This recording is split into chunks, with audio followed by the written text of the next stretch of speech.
한 주간 평안하셨습니까? 예수 함께 오신 여러분을 환영하고 축복합니다. 오늘 이 시간 봉독한 말씀을 통하여 이는 주께 당연한 일이라 라는 제목으로 말씀을 전하도록 하겠습니다. 우리는 그리스도인입니다. 그런데 어떻게 그리스도인이 되었습니까? 어찌하다 보니 그리스도인이 되어 오늘도 주의 날 함께 모여 예배를 드리고 있는 것입니까?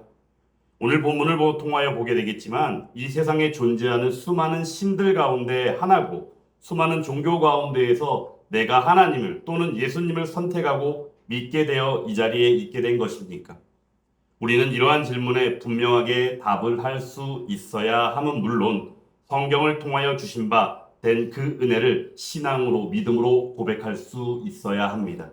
하나님의 영원하신 계획과 목적 안에서 택하시고 부르심으로 예수 그리스도로 말미암은 구속의 은혜로 말미암아 구원이라는 전 과정을 선물로 받아 누림으로 바로 이 시간 이 자리에서 하나님을 예배하는 예배자로 함께하고 있는 줄 믿습니다. 그러므로 나는 누굽니까? 매일 그리스도인입니다. 그 사실은 내가 구원받은 백성으로 하나님의 자녀가 된 바 그 유업을 이을 자로서 하나님 나라 시민권을 소유한 천국 백성이라는 사실입니다. 이러한 고백이 이 시간 함께 예배를 드리고 있는 저와 여러분들 가운데 주의 은혜로 함께할 수 있기를 주님의 이름으로 축원합니다.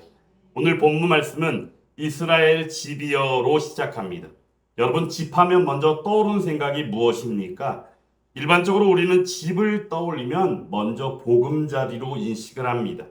분주한 일상을 마치고 귀가하게 되었을 때 나를 반겨주는 바로 그곳이 보금자리요 우리가 생각하는 집이라는 사실입니다. 또한 거기에는 누가 있습니까? 나의 편이 되어주는 영원한 내 편 될 것 같은 바로 우리 가족들이 함께하기도 합니다. 그러므로 집은 힘이 되기도 하고 또한 평안을 가지기에도 충분한 곳인 사실을 우리는 잘 알고 있습니다. 분주복잡한 이 시대의 삶을 살면서 한순간도 쉽지 않아 보이는 숨가쁜 삶을 사는 우리들의 일상을 다시금 충전하기에 충분한 보금자리가 바로 집이라는 사실입니다. 오늘 말씀 가운데 그런데 이 집을 바로 이스라엘 집이라고 말씀하고 있습니다. 이는 무엇을 뜻합니까? 하나님의 은혜와 보호를 체험한 하나님의 선민 백성을 의미하는 것입니다. 그리고 그들은 이스라엘 백성들인 동시에 하나님의 말씀을 듣고 반드시 순종해야 하는 존재임을 언급하고 있는 것입니다. 그러므로 그들을 부르시고 그들에게 예레미야 선지자는 그들을 일깨우고 권면하고 있는 것입니다. 어떻게요? 너희에게 이르는 말씀을 들을지어다. 하나님께서는 늘 그들에게 말씀하여 주셨습니다. 그리고는 그 길을 통하여 그 거룩한 삶으로 나아가게 하십니다.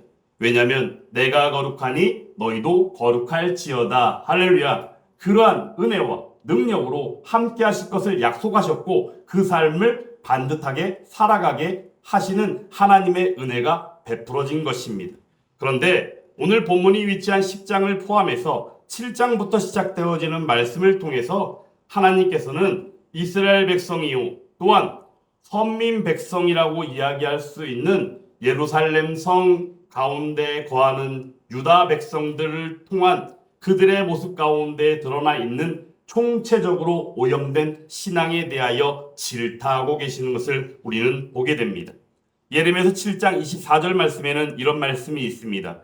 너희가 나에게 순종하지 아니하며 귀를 기울이지 아니하고 목을 굳게 하여 너희 조상들보다 악을 더 행하였느니라. 아멘. 예레미야서 7장 24절 말씀에 주된 내용은 바로 무엇입니까? 하나님께 순종하지 아니했다라는 내용입니다. 그리고 이어져 8장 6절 말씀에서는 또한 이렇게 말씀합니다. 이 예루살렘 백성이 항상 나를 떠나 물러가면 어찌함이냐. 그들이 그것을 고집하며 돌아오기를 거절하도다. 아멘. 돌아오기를 거절한다라고 말합니다. 하나님의 말씀에 순종하지 아니한 그들이 결국에는 하나님을 떠나 있는 모습이겠죠. 그런데 하나님께서는 그들을 향하여 무엇이라 말씀하십니까? 돌아오라라고 말씀하십니다. 그런데 그들은 어떻게 했습니까? 돌아오기를 거절했습니다. 돌아오는 것을 싫어했습니다. 그리고는 예레미야서 9장 6절 말씀에서 이르러 내가 사는 곳이 속이는 일 가운데 있도다. 그들은 속이는 일로 말미암아 나를 알기를 싫어하느니라. 여호와의 말씀이니라. 이 말씀을 통하여 그들은 또한 하나님 알기를 싫어하고 있다는 것을 우리는 보게 된다는 것입니다. 이것이 총체적으로 오염된 예루살렘이요 이스라엘의 범죄하는 모습입니다. 하나님께 순종하지 아니하고 하나님께 돌아오는 것조차도 거절하고 하나님 알기를 싫어하는 마음. 그것은 결국 하나님께서 모세를 통하여 주신 하나님의 율법인 십계명 가운데 제1계명인 나 외에 다른 신들을 내게 두지 말라라는 이 율법을 어긴 우상 숭배하는 범죄요 그들의 실상이었던 것을 우리는 보게 된다는 것입니다.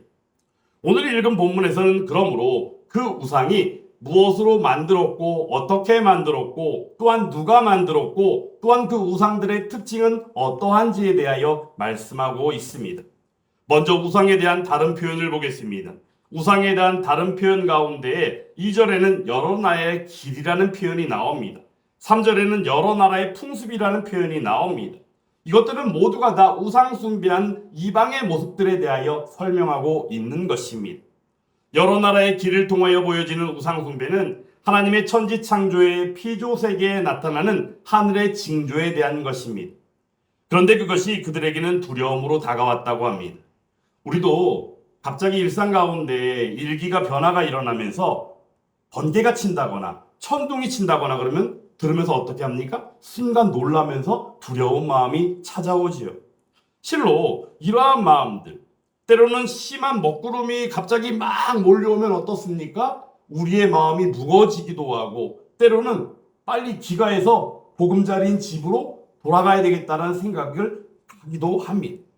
마찬가지로 이들이 가지는 이런 놀라움이나 두려움, 그런데 이들이 보는 이들의 그 유다 백성들이요 예루살렘 성 가운데 있는 선민 백성들의 그 우상 숭배하는 모습들 가운데 나타나는 두려움은 사실 우리가 느끼는 그런 기상의 변화를 통하여 나타나는 두려움과는 사뭇 다른 것이다라는 것입니다. 그들의 삶을 의존하는 하나의 표현입니다. 그리고 또한 어떠한 신호로 보았다는 것입니다. 달이 변한다거나 아니면은 해와 달과 별의 어떤 기상적인 변화나 혹은 천지의 변화를 통하여 나타나는 어떤 변화된 모습을 통하여 그들의 삶을 점치기도 하고 그들의 삶이 어떠한 것인지에 대하여 두려움 가운데 떨며 하늘에다 대고 그것을 하늘의 징조 가운데 하나의 우상 숭배하는 모습으로 나아갔던 것이죠. 근데 중요한 것은 바로 무엇입니까? 이 천지 세계 가운데의 이치, 천지에 돌아가는 하나의 이치조차도 천지 만물을 창조하신 우리의 하나님의 능력이요 하나님의 베푸신 은혜 가운데에 그들이 누리고 있는 하나의 모습일 뿐 그것을 의존하거나 그것에 대하여 두려워하는 마음을 가지는 것은 또 하나의 우상 숭배라는 것을 우리는 분명히 알아야 한다는 것입니다. 이 시대 가운데에도 이처럼 천지의 변화나 기상의 변화 이런저런 일들을 하나의 숭배하는 모습으로 가지고 있는 우상 숭배하는 자들이 현재에도 존재하고 있음을 우리는 알지 않습니까? 또한 여러 나라의 풍습을 언급하시면서 비로소 우상에 대한 본격적인 언급이 시작되어지는데 우상에 대하여 밝히는 가운데 바로 그것을 무엇이라 표현하십니까? 헛된 것이라고 말씀하여 주십니다. 오늘 3절 말씀 가운데 여러 나라의 풍습은 헛된 것이니 지난주에도 말씀을 전하면서 이 우상이라는 용어 단어에 대하여 말씀을 드린 바가 있습니다. 그 단어가 무엇이었습니까? 하발림이라는 단어였지요. 히브리어인 하발림. 근데 이 하발림은 복수형입니다. 그러면 단수형인 그 단어는 무엇이었습니까? 헛된이라는 의미를 담고 있는 헤벨이라는 단어였습니다. 헤벨이라는 그 단어를 설명할 때 여러분들에게 무엇을 예로 들어드렸습니까? 추운 날씨 가운데 우리가 입김을 불었을 때 순간 뜨거운 김이 나와서 눈에 보이지만 그것도 어때요? 잠시 잠깐뿐이요. 사라져버리는 바로 그 순간. 바로 그것이 헛된이라는 이 헤벨의 의미다라고 말씀을 드린 바가 있습니다. 여러 나라의 풍습은 헛된 것입니다. 바로 여러 나라의 풍습이 그러므로 우상으로 나타난 것입니다.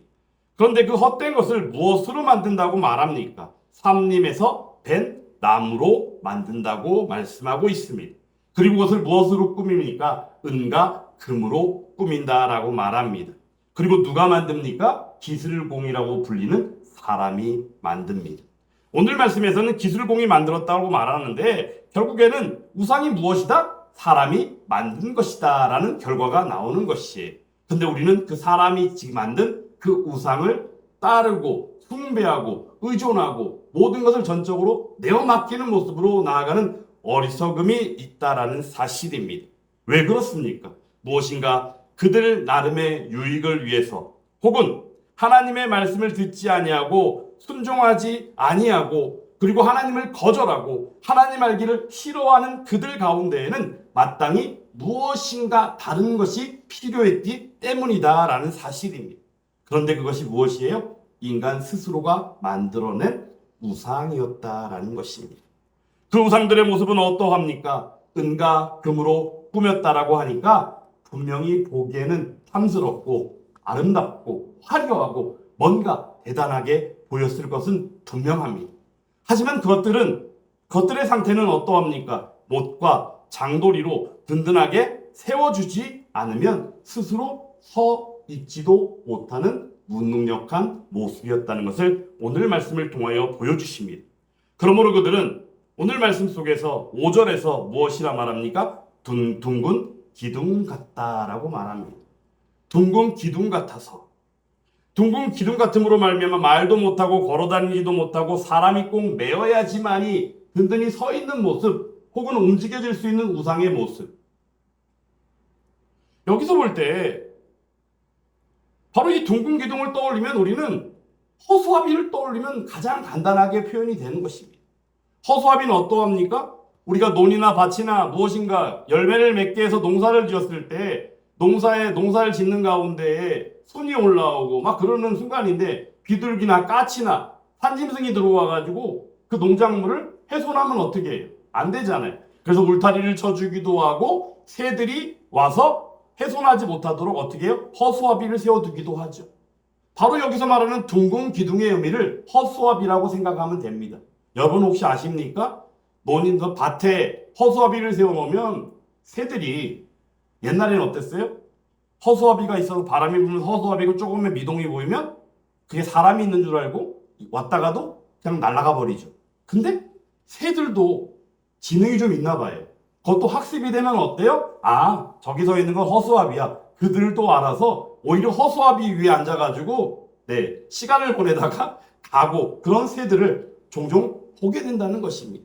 이처럼 우상은 둥근 기둥 같아서 허수아비와 같은 존재입니다. 말도 할 줄 모르고 서 있지도 못하고 걸어다니지도 못하고 무능력한 존재라는 사실입니다.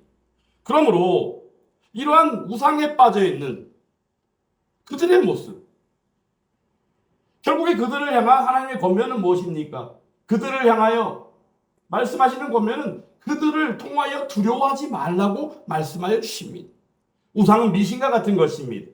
그러므로 그것에 미혹되어서 빠져버리면 어떻게 돼요? 순식간에 그 삶이 송두리째 나락으로 빠져버리게 된다는 것이지요. 그러므로 우상 숭배에 빠져버린 이스라엘을 향하여 하나님이 누구신가에 대하여 다시 한번 재차 알게 하는 것은 마땅한 예레미야의 사명이었음을 우리는 알아야 합니다. 예레미야는 누굽니까? 눈물의 선지자입니다. 눈물의 선지자로서 유다 백성들을 향하여 그들의 범죄를 알리고 여호와 하나님께 돌아오기를 권면하며 하나님의 뜻과 하나님의 영원하신 계획과 목적 안에서 베푸신 그 은혜를 다시금 상고하게 하는 이가 바로 예레미야였던 것입니다.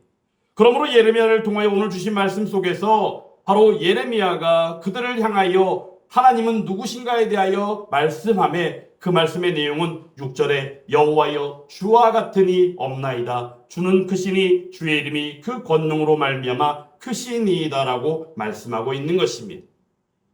이 대목은 사실 이스라엘을 향하여 하나님이 누구신가에 대하여 알게 하는 장면으로 볼 수도 있지만 이 장면은 사실 예레미야 자신의 신앙 고백이요 하나님을 대한 바로 믿음의 고백이라는 것입니다. 왜냐하면 그리스도인은 누구라도 그 삶으로 배워나오는 신앙 고백이요 믿음을 통하여 때로는 찬양을 통하여 복음의 능력이요 하나님의 은혜를 전파하게 되기 때문입니다. 오늘 우리들도 이 시간 그리스도인으로서 예배자로서 예배를 드리는 가운데 지난 한 주간의 삶을 돌아볼 때 우리의 전적인 삶 안에서 하나님의 말씀인 복음을 온전히 전파하며 나온 줄 믿습니다. 바로 그러한 사실이 오늘 예레미야의 신앙 고백을 통하여 이스라엘을 향하여 다시금 하나님이 누구신가에 대해 알게 하고 있다는 것입니다. 예레미야 신앙 고백을 통하여 드러나는 하나님은 누구십니까? 유일하신 우리 하나님이십니다. 그리고 그분은 스스로 계시는 지존하시는 하나님이십니다. 그리고 그분은 어떤 하나님이십니까? 전지전능하신 하나님이십니다. 그러므로 안 그래도 무가치한, 그래도 안 그래도 무능력한 우상들의 실체를 오히려 가감없이 더 드러나게 하시는 우리의 하나님이시다라는 사실입니다. 주와 같은 이는 어디에도 없습니다. 하나님을 대신할 분은 어디에도 없고 어느 무엇도 대신할 수 없습니다. 그런데 그 하나님이 바로 이스라엘의 왕이기도 하시지만 오늘 말씀 가운데는 이스라엘은 물론 이방 어느 누구라도 다스리시는 우리의 왕이라는 사실입니다. 그러므로 주를 경외하는 것은 바로 천지 만물 가운데 어느 무엇이라도 마땅한 일입니다. 어느 무엇도 그분 앞에 엎드리지 아니할 것이 없고 하나님 앞에 두려울 수밖에 없다는 것입니다. 그 어떤 나라와 왕국에 어떤 지혜로운 자가 있다고 할지라도 주와 같은 이는 없습니다. 오직 우리의 하나님만이 참 하나님이시며 살아계시며 또한 그분만이 우리의 영원한 왕이십니다. 그러므로 그 진노하심이 어떻게 합니까? 땅에 진동합니다. 그 분노에 그 어떤 것도 당해내지 못합니다.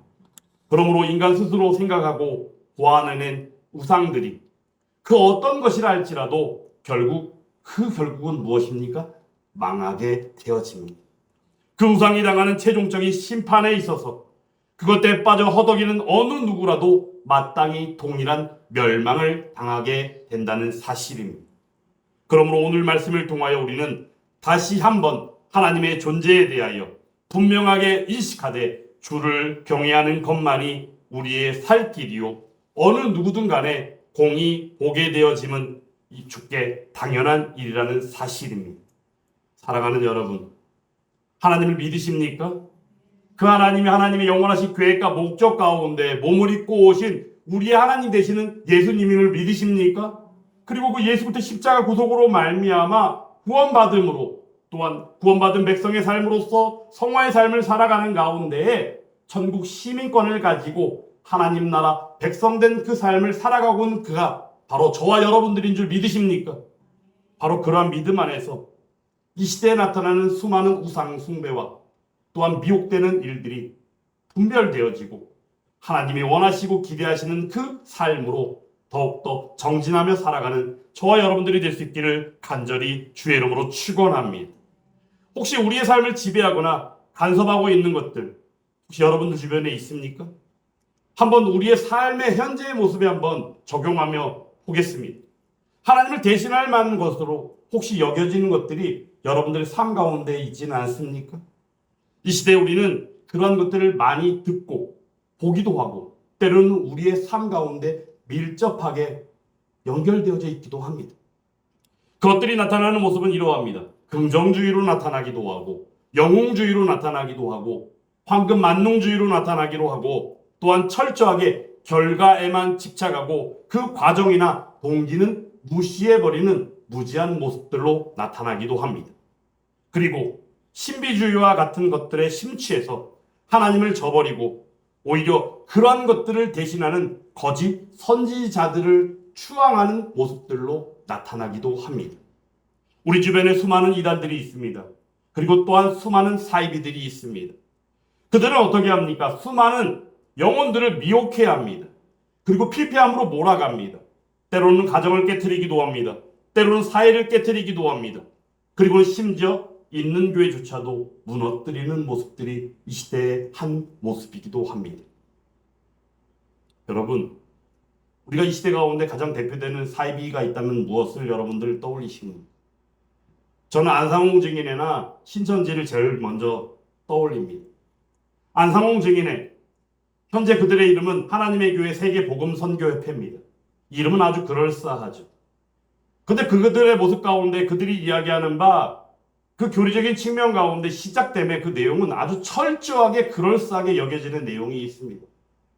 그 부분을 잠시 한 가지 소개한다면, 먼저 그 가운데 빠져 있었던 그들의 모습 가운데 그들이 고백하는 간증을 들여다보다 보면 그들이 이야기하는 간증 가운데 가장 주된 것은 내가 이토록 살면서 이토록 큰 사랑을 받아보기는 처음이었다라고 말하는 것을 봅니다. 하나님은 사랑이시기 때문에. 이 얼마나 큰 미혹입니까? 힘들어서 위로받기를 원하고 힘들어서 무엇인가 나를 도와줄 무엇인가를 기대하는 그들에게 다가가서 그들의 삶 가운데 지금까지 경험해보지 못한 이토록 큰 사랑을 느끼게 한 바로 그들이 안상홍 증인이었다라고 말합니다. 그런데 그들이 이야기하는 가장 어처구니없는 교리 가운데 한 부분을 잠깐 소개한다면, 예수님이 이 땅에 오셔서 공생애의 삶을 사시는 가운데 3년이 좀 넘는 시간 동안 공생애의 삶을 사시고 부활하시사 승천하셨는데, 바로 그들이 이야기하는 바 내용은 바로 이러합니다. 성부 하나님의 시대 가운데 새 언약을 만드시고 그 가운데 예수님이 이 땅에 오시사 성자 시대가 열림과 동시에 그 새 언약을 선포하심에 다윗의 왕이 40년이라는 시간 가운데 공생애의 삶을 사셨던 예수님의 3년이 좀 넘는 시간, 그 이후의 시간이 37년가량의 시간을 다윗의 왕위 가운데 그 40년을 반듯하게 채워야 되는데, 그것을 채우신 이가 있으니 바로 이 땅에 재림하신 예수 그리스도인 안상홍이다 라고 말한다는 사실입니다. 이 얼마나 어처구니없는 일입니까? 그리고는 재림 예수 그리스도 된 안상홍이 와서 그 새 언약을 회복했다라고 말합니다. 그리고 안상홍이는 죽었죠. 안상홍이가 죽고 난 이후에, 아니 죽기 전에 그 안상홍이가 재림 예수 그리스도로서 계시한 내용이 무엇인지 아십니까?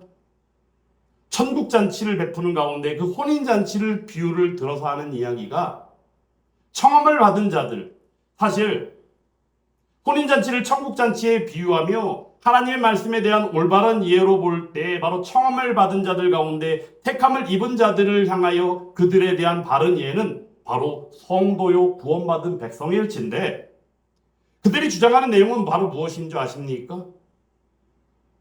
천국잔치로 대표되는 그 혼인잔치 가운데 신랑 대신 예수님이 있으면 마땅히 신부가 있어야 된다는 것입니다. 근데 그 신부는 누구예요? 바로 구원받은 백성이요 교회라는 사실입니다. 그런데 그들은 그것을 그렇게 얘기하지 않습니다. 그것을 그렇게 이야기한다면 혼인잔치 가운데 하객으로 이야기하는 그 손님들은 과연 누구겠는가라는 거예요.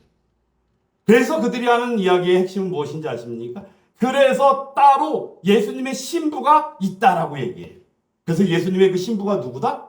안상홍이가 죽고 난 이후에 2대 교주로 있는 장길자가 바로 하나님께서 약속하신 예수님의 신부요 새로운 구원자로 왔다라고 말한다는 것입니다. 이 얼마나 어처구니없는 일입니까? 저는 그래서 하나님의 교회 세계선교, 세계복음선교협회, 그곳을 이단이라고 말하고 싶지 않습니다. 사입입니다. 하나님께서 말씀하십니다. 지난주에도 말씀을 전하며 이런 이야기 드렸죠. 아마 지금도 수많은 이들이 교회에 가고 수많은 이들이 예배를 드리며 수많은 이들이 입술을 통하여 나는 예수 그리스도를 믿습니다라고 고백할 것이다라고. 하지만 중요한 것은 무엇입니까? 우리가 믿는 예수님은 누굽니까? 우리가 드리는 예배는 과연 누구에게 드리는 것입니까? 그들은 어떻게 합니까? 그들이 믿는 예수는 바로 안상홍입니다. 그리고 그들이 믿는 어머니 하나님인데 그가 바로 누구예요? 예수님의 신부된 장길자라는 사실이. 이처럼 어처구니없는 미혹들. 근데 그것 가운데 그들이 수많이 빠져 있습니다. 수많은 영혼을 피폐함으로 몰아가는 것입니다. 그리고는 그들이 하는 일들이 있습니다. 이 시대에 수많은 이들에게 우리는 사이비도 아니고 우리는 이단도 아니고 우리는 정상적으로 좋은 선한 일들을 많이 하는 여러분들에게 도움이 되는 바로 우리들입니다라고 얘기하며 그들이 하는 행태는 이 시대 가운데 필요로 하는 일들을 드러내며 하고 있다는 사실입니다. 그것이 바로 무엇인지 아십니까? 국제 위 러브 유 운동본부, 거기 회장이 누군지 아세요? 지금 장길자. 그 사람이 거기 회장입니다. 거기서 하는 일은 바로 이러합니다. 소년, 소녀 가장을 돕기도 하고 독거노인들에게 도시락을 제공하기도 하고 환경보호를 위해서 재난이나 재해 현장에 가서 도움의 손길을 표하기도 합니다. 이러한 모습을 보면서 그들이 대단하다라고 여기고 그들이 훌륭하다라고 여기고 그들이 착하다고 그러고 그들이 선하다라고 그러고 그런 가운데 안상홍이를 하나님으로 재림 예수로 그리고 새로운 구원자로 장길자를 믿으며 그들이 또한 지금도 예배를 드리고 있다는 사실이 사랑하는 여러분 이것이 전부가 아닙니다. 신천지만 해도 어떻습니까? 신천지 예수교 증거 장막 성전만 하더라도 바로 비슷한 내용으로 전개합니다. 하나님의 말씀을 이상하고도 교묘하게 성경 공부라는 명목으로 이상하고도 교묘하게 그럴싸하게 짜 맞춰서 숫자에 전념하며 숫자에 연연하는 가운데 사람들을 미혹해하고 있는 신천지 이만희. 그조차도 어떻게 합니까? 이 땅에 온 예수요 그 자신이 성령이라고 말하지 않습니까? 만인이라 하는 이단 가운데 또 하나의 사입인 통일교는 어떠합니까?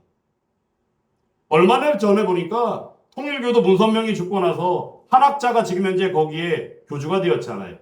한학자를 세우기 위해서 거기도 이제는 어머니 하나님을 또 이야기하기 시작하더라고요. 교묘하게 바꾸면서 만들어가고 완성해가는 과정 가운데 수많은 이들을 미혹해하고 있는 바로 그들이 누굽니까? 그들은 사입입니다. 오늘 예레미야 10장을 통하여 우상들의 모습을 우리는 보았습니다. 우상들의 모습을 보았습니다. 여러분 안상홍이가 어떻게 죽은지 아세요? 안상홍이는 부산에서 어디 국수집에서 국수 먹다가 목에 그 국수가 걸려서 죽었대요. 그가 어찌 예수님이 될 수가 있습니까? 그가 어찌 재림 예수가 되고 그가 어찌 성령이 될 수 있겠습니까? 사랑하는 여러분, 이 시간 미혹 가운데 우상 숭배 가운데 빠져있는 신앙이 철저하게 피폐한 가운데 나아가 타락되어진 이스라엘이요 예루살렘이요 유다 백성들의 모습들과 이 시대를 살아가는 우리들의 모습과 다를 것이 무엇이겠습니까? 그럼에도 불구하고 오늘 이 시간 우리가 분명히 인지하고 깨달아 알기를 주의 이름으로 축원합니다. 바로 그것은 무엇입니까? 천지 만물 가운데 주를 경외하지 않을 것이 없고 주와 같은 이가 이 세상 어디에도 없다는 사실입니다. 우리가 믿는 예수 그리스도 어떤 이름도 아닌 오직 하나 예수 그리스도 그 이름 바로 그분은 성경에서 계시하신 이 땅에 몸을 입고 오신 우리의 예수님이라는 사실입니다. 그러므로 우리가 드리는 예배조차도 우리가 믿는 예수님조차도 우리가 믿는 하나님조차도 우리가 믿고 기대하는 성령의 역사조차도 하나님의 말씀인 계시를 통하여 반듯하고도 건전하게 알며 이 시대 가운데 허락하신 바 예수 함께 교회를 통하여 또한 이 땅의 교회를 통하여 하나님의 복음이 전파되어지고 하나님 나라가 확장되어짐에 작은 도구로 쓰임받기를 희망하고 소망하며 성화의 삶을 살아가는 저와 여러분들이 되시기를 주님의 이름으로 축원합니다. 오늘 말씀의 제목은 바로 무엇입니까? 이는 주께 당연한 일입니다. 너무나도 많은 우상들이 있고 이단들이 있고 사이비가 있다 할지라도 그것들은 어떠합니까? 예수님께서 종말의 징조에 대하여 말씀해 주실 때 밝게 드러내 말씀해 주신 시작이 바로 그것이었습니다. 많은 사람들이 미혹해 할 것이다. 그 일이 이 시대 가운데 분명히 나타나고 일어나고 있습니다. 그러므로 이 시간 예배를 드리고 있는 저와 여러분들이 오직 분명하게 기억하고 고백할 수 있기를 간절히 원합니다. 여호와를 경외하는 것이 지식의 근본이거늘 너는 범사의 그를 인정하라. 그리하면 내 길을 지도하시리라. 신명기 12장 10절 하반절에서 이렇게 말씀합니다. 여호와께서 너희에게 너희 주위의 모든 대적을 이기게 하시고 너희에게 안식을 주사 너희를 평안히 거주하게 하실 때에 말씀의 핵심이 바로 무엇입니까? 여호와는 우리와 함께 하심으로 모든 대적을 이기게 하신다고 말씀합니다. 아마도 거기에 나타나는 대적들은 누굴까요? 우상 덩어리들, 이단 덩어리들, 사이비 같은 것들, 미혹해하는 것들 다 그런 것들 같아요. 그래서 그러한 것들로부터 우리를 지키시고 이기게 하실 줄 믿습니다. 그리고 우리에게 안식하게 하십니다. 힘을 주십니다. 평안케 하십니다. 샬롬의 은혜를 우리에게 더해 주실 줄 믿습니다. 이것이 바로 우리 하나님.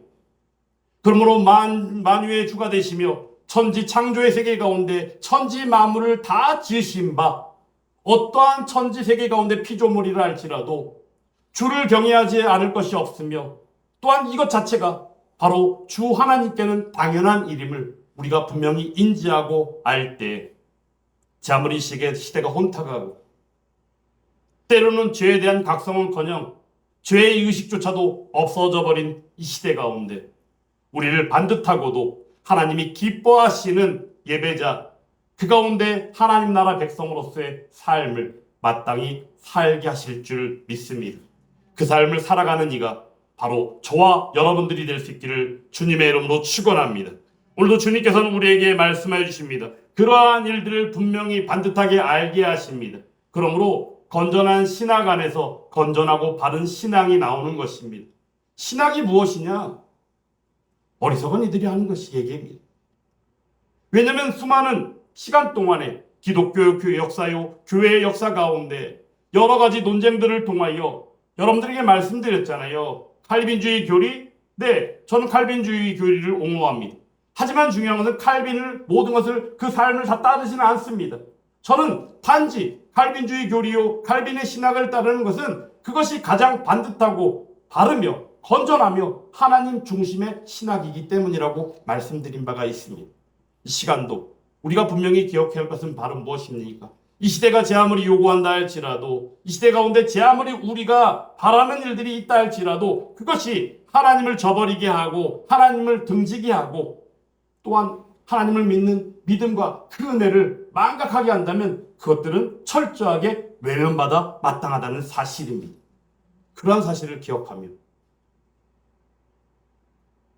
이 시간 예배를 통하여 한 주간의 삶을 살아갈 때 반드시 승리케 하는 역사가 우리가 인지하는 바 하나님의 말씀이 계시를 통하여 또한 오늘 증거되어진 말씀을 통하여 상고되어지는 이 하나님에 대한 바른 인식이 한 주간의 삶, 이 땅 가운데 우리에게 허락된 그 삶 가운데 온전히 하나님의 능력이요 은혜로 베풀어질 수 있기를 주님의 이름으로 축원합니다. 그렇다면 교회조차도 무너지고 망한다는 이야기를 자연스럽게 듣는 이 시대 힘들죠. 어렵죠. 하지만 하나님께서는 어떻게 하셨어요? 이 힘들고 어려운 시대 가운데서도 예수 함께 교회를 세우셨습니다. 그리고 든든히 세워가시기 위하여 지금도 일하고 계시는 줄 믿습니다. 그 가운데 그 일하심을 우리가 받아 누리고 있습니다. 어떻게요? 은혜로, 능력으로, 하나님 주시는 지혜로, 때로는 평강으로, 때로는 승리로 말입니다. 그 은혜를 한 주간도 누리며 하나님의 기쁨이 되는 저와 여러분들이 될 수 있기를 주님의 이름으로 축원합니다.